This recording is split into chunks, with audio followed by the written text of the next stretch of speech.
ନାଇଜର ପାଇଲେ ଅଂଶୁମାନ, ଭବିଷ୍ୟତରେ ବୈଜ୍ଞାନିକ ହେବାକୁ ଆଶା। अंशुमान मल्लिक नाइजर एग्जाम रे सक्सेस करछि। फर्स्ट मु मोर 12th नवोदय पाणिकोइल सारी तापरे मु ड्यू पब्लिक स्कूल जॉइन करथिली। सेठी डॉक्टर विश्वजित महापात्र सर जे कि ड्यू पब्लिक स्कूल डायरेक्टर से मते बहुत हेल्प करथिले, बहुत गाइड करथिले। आउ मु केमिस्ट्री बहुत स्ट्रगल करथिली। सेठी केमिस्ट्री अनंत सर आउ सौभाग्य सर मते बहुत हेल्प करथिले। फिजिक्स रे भी मंडल सर आउ आरडी सर चिन्मय सर मते बहुत साहाय्य करथिले। ଠାରେ ଅଛି ଦୃଢ଼ ଇଚ୍ଛାଶକ୍ତି ଏବଂ ଅଦମ୍ୟ ଆତ୍ମବିଶ୍ୱାସ ରହିଲେ ମଣିଷ ଯେକୌଣସି ସ୍ଥାନରେ ପହଞ୍ଚିପାରେ। ସେହିଭଳି ଶାନ୍ତ ଶିଷ୍ଟ ଜଣେ ଛାତ୍ର ପାଇଁ ଶୃଙ୍ଖଳିତ ହୋଇ ଗୁରୁଙ୍କ ନୀତି ଆଦର୍ଶ କଥାକୁ କାମରେ ଲଗାଇ ଆଜି ଭାରତର ସର୍ବୋଚ୍ଚ ଗବେଷଣା ପ୍ରତିଷ୍ଠାନ ସଂସ୍ଥା ନାଇଜରରେ ପଢ଼ିବା ପାଇଁ ସକ୍ଷମ ହୋଇପାରିଛନ୍ତି। ସାଧାରଣତଃ ଗୋଟେ ଶାନ୍ତ ସ୍ୱଭାବର ପିଲା, ଆଉ ସବୁ ପରେ ମୋ ଗାଳିଟାକୁ ଆଜି ଏ ଜାଗାରେ ପହଞ୍ଚେଇଛି। ଏ ହେଉଛି କଥା ଆଜ୍ଞା। ଆଉ ଖୁସି ତ ଆଜ୍ଞା, ସବୁ ପିଲାମାନଙ୍କର ସଫଳତା ଯେତେବେଳେ ବାପା ମାଆଙ୍କ କାନରେ ବାଜେ ସେତେବେଳେ ତ ସେ ମାନେ ପରିପ୍ରକାଶ କରି ହୁଏନି ସେ ଖୁସିଟା। ଏଇ ହେଉଛି ଆଉ କ'ଣ କହିବା, ସମସ୍ତେ ନିଜେ ଅନୁଭବ କରିବେ କେତେ ଖୁସି ଅଛି ଆଜ୍ଞା ମୁଁ। ହଁ ଦର୍ଶକ ବନ୍ଧୁ, ଆମେ କହୁଛୁ ଯାଜପୁର ଜିଲ୍ଲା ଧର୍ମଶାଳା ବ୍ଲକ ଅନ୍ତର୍ଗତ ବଳରାମପୁରର ଅଂଶୁମାନ ମଳିଙ୍କ କଥା। ପିଲାଟି ଦିନରୁ ଜଣେ ବୈଜ୍ଞାନିକ ହେବା ପାଇଁ ସ୍ୱପ୍ନ ଦେଖିଥିଲେ ଅଂଶୁମାନ। ନିଜର ମା ସୌଭାଗିନୀ ମଲ୍ଲିକ ଜଣେ ଗୃହିଣୀ ହୋଇଥିବା ବେଳେ ବାପା ଅନିରୁଦ୍ଧ ମଲ୍ଲିକ ପେଶାରେ ଜଣେ ଗାଡ଼ି ଚାଳକ। ଏହି କ୍ରମରେ ଅଂଶୁମାନ ଗ୍ରାମରେ ନିଜର ପ୍ରାଥମିକ ଶିକ୍ଷା ଶେଷ କରି ଜଣେ ମେଧାବୀ ଛାତ୍ରର ପରିଚୟ ଦେଇ ନବୋଦୟରେ ନିଜର ଯୁକ୍ତ 2 ଶେଷ କରନ୍ତି। ପରେ ନିଟ୍ ଏବଂ ନାଇଜର ଭଳି ଉଚ୍ଚଶିକ୍ଷା ଅନୁଷ୍ଠାନ ପଢ଼ିବା ପାଇଁ ଚଣ୍ଡିଖୋଲ ସ୍ଥିତ ଡିୟୁ ପବ୍ଲିକ୍ ସ୍କୁଲରେ ଏଥି ନିମନ୍ତେ ଶିକ୍ଷା ଗ୍ରହଣ କରନ୍ତି।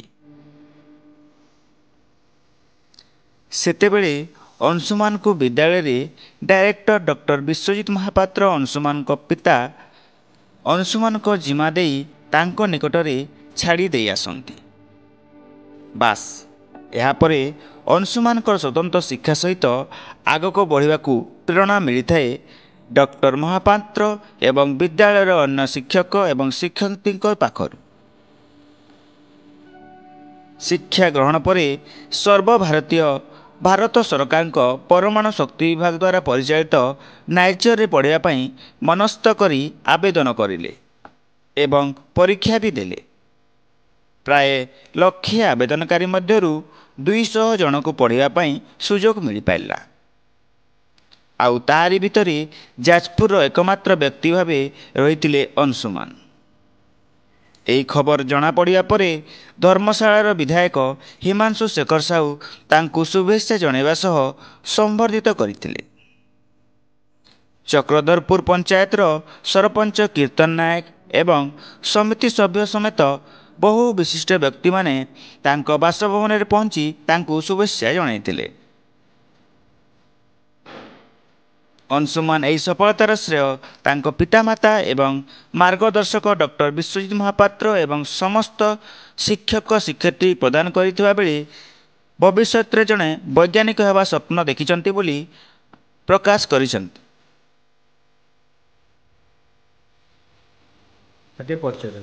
Myself, Sekiruddin Nair, and I am PGT Biology in Due Public School. I take the NEET classes as well as the regular classes of Standard 11 and 12. Sir ଆପଣଙ୍କର ବର୍ତ୍ତମାନ 3 ଜଣ ପିଲା 2 ଜଣ ନିଟ୍ କ୍ଲିୟର କରିଛନ୍ତି ଏବଂ ଜଣେ ନାଇଜରରେ ପାଇଛନ୍ତି। କ'ଣ କେମିତି ଶୈକ୍ଷିକ ବାତାବରଣ ରହିଥିଲା ଡିୟୁ ପବ୍ଲିକ୍ ସ୍କୁଲରେ ଯାହାଫଳରେ କି ସେମାନେ କ୍ଲିକ୍ କଲେ ଏଇଟା? First of all, I would like to say that hard work pays. ତ ପରିଶ୍ରମ କଲେ ହିଁ ସଫଳତା ପାଇପାରିବା।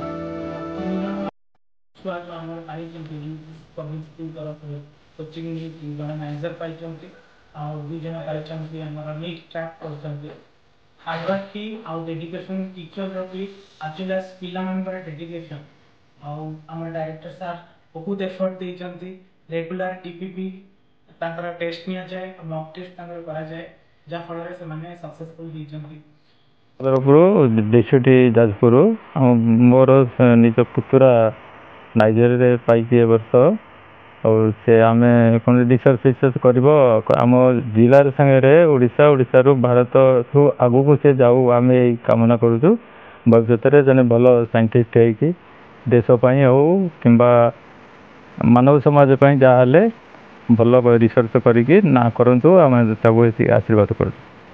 କମ୍ ହେବ ଜଣେ ମେଧାବୀ ଛାତ୍ର ଯେ ପିଲା ବେଳରୁ ଆମେ କଷ୍ଟ ଯଦି ନ କରିବା ଏସବୁ ସଫଳତା ପାଇବା ନିଶ୍ଚିନ୍ତ ମିଳିବା କଷ୍ଟକର।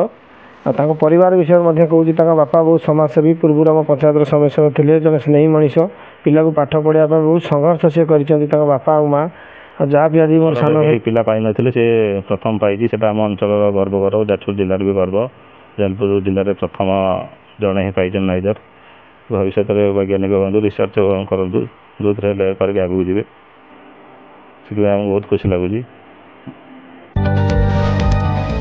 जदि आपंक आम भिडी भल लगा तेब आम चैनल को लाइक शेयर और सब्सक्राइब करने को जमा भी भूलु नहीं।